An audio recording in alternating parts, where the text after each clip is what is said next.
Alright mga bro, i-share ko lang sa inyo kung paano ako nag-update ng BIOS using ang motherboard ko is Gigabyte. Bali ang ikakabit kong processor is AMD A8 7680. So pagka in-install ko siya, black screen yung symptoms niya. No function sa keyboard, no function mouse and keyboard. Ito yung gagawin natin. Panbooting mga bro, press mo yung F8 kaya end key ng keyboard. So lalabas doon ito. Ayan, pakita natin sa screen.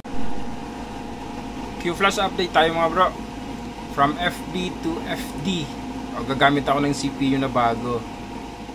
A8 na pala. A8 768. Ito yun. Ito yung install natin. Nagsashut off kasi yung ayan, umiinit yung lumang CPU ko na IC. So from FB to FD mga bro. Ayan.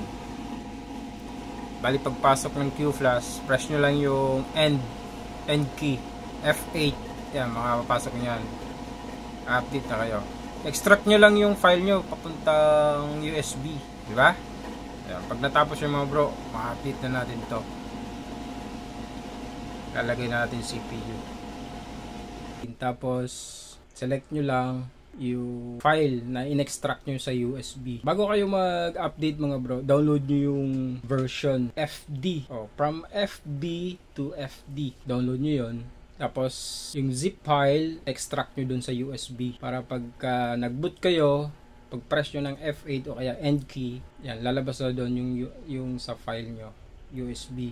Select nyo lang yung data file, yung bin file. Update nyo lang, press nyo yon, enter, update nyo. Antayin mo matapos kasi magkakaroon ka ng trouble pagka medyo nag-off yung computer mo, something. Yan, medyo risky nga lang. Sharing is caring, mga bro.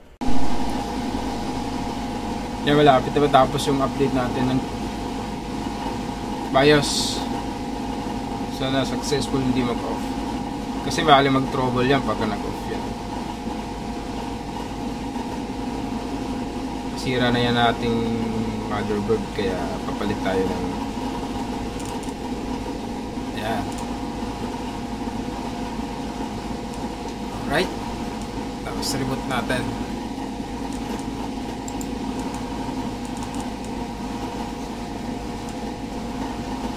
Reboot.